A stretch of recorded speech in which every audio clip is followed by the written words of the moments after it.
Assalamualaikum warahmatullahi wabarakatuh. I'm Lanemey Polii from English Education Department 5th semester. Now I will present the results of the assignment given by my lecturer. This explanation is summarized in 7 slides, and each of them has useful knowledge. Okay, let's begin. In this first slide, I include the links that have been obtained in reference taking. There are 3 links that I have included, and you can learn how to look for them. Hopefully, this link can add to your knowledge. Okay, then the second.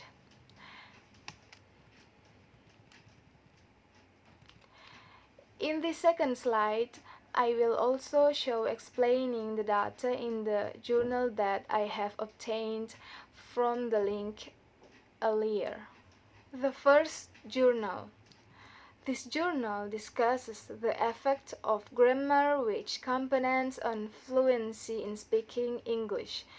In this step, I must be able to provide an opinion by comparing the first journal and the title of my research.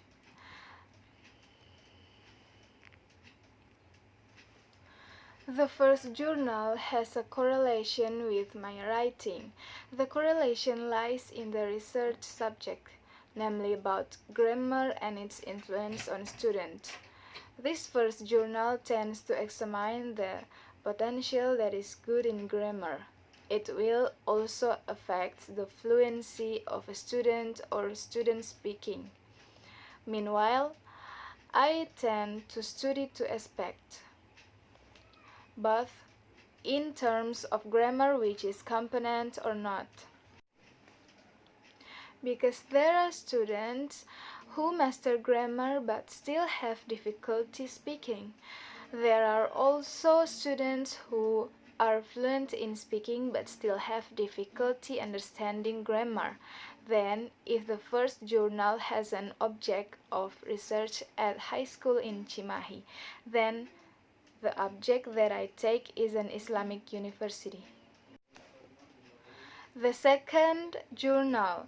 As with the first journal, I must be able to provide a view in the form of a comparison between the journal and my writing.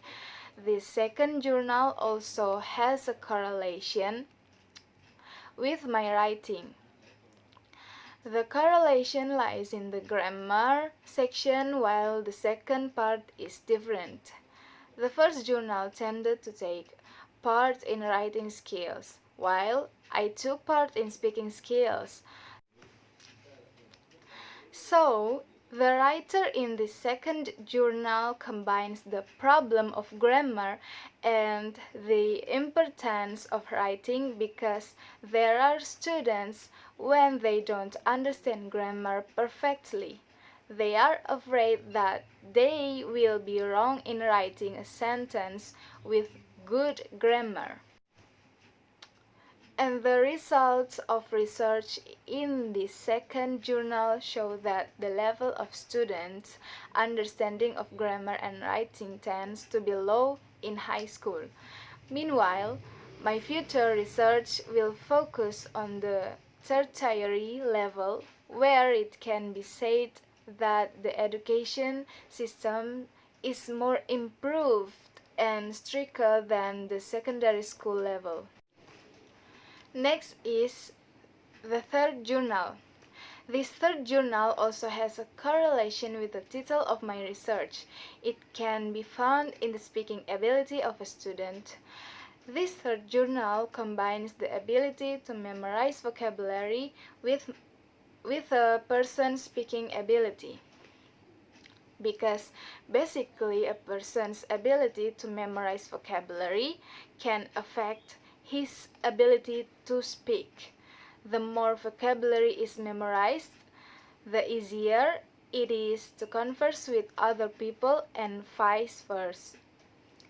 It is the same with the research above, between the first and second journals, whose research objects are at the secondary school level. Therefore, I take different things about the object. we can see that the results of research in this third journal show that vocabulary mastery and speaking skills are low. After I explained the previous article, this fifth slide, I had to look for problem formulation in the three existing journals. The formulation of this problem is their background in writing the journal. Personally, it feels difficult for me to study this journal, but I try to read and understand so that I find the problem formulation basically my opinion. Well, in the first journal, I found one main problem statement, that is, how is competent grammar able to affecting fluency in speaking? The second journal, I found one main problem statement too. How is the correlation between a student's grammar and writing ability of a student? Then, with the third journal, I found one main problem statement, that is, how is the correlation of students' vocabulary mastery with speaking ability in grade 8 junior high school, 26 Padang. Next, on the sixth slide, I will explain the research method used by the previous writer. I started with the research method in the first journal.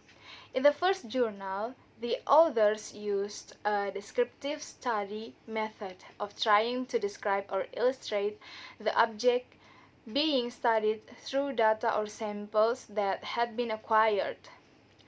In this case, the first journal's writer had samples of 170 students, 10th and 6th graders at Cimahi. Then the second journal used the same method of study as the first journal's descriptive analysis. In this case, the writer has 23 samples from students in Wajo district. With analysis, it was found that the students' grammar skills average 66 and their writing skills average 74. The third journal then used a quantitative study method with correlational design techniques, which attempts to describe and measure the relationship between two variables. And in this case, the writer collected 30 samples from the student and produced that the student who mastered the vocabulary was about 65 and who had the ability to speak about 68. The seventh slide contains the conclusion of what I understand. The three journals above really support my research title. After I read and studied, I noticed that they discussed the object of research in students. Therefore, I want to do research with different objects, combining the three into a new title with a new object as well. Okay, thank you.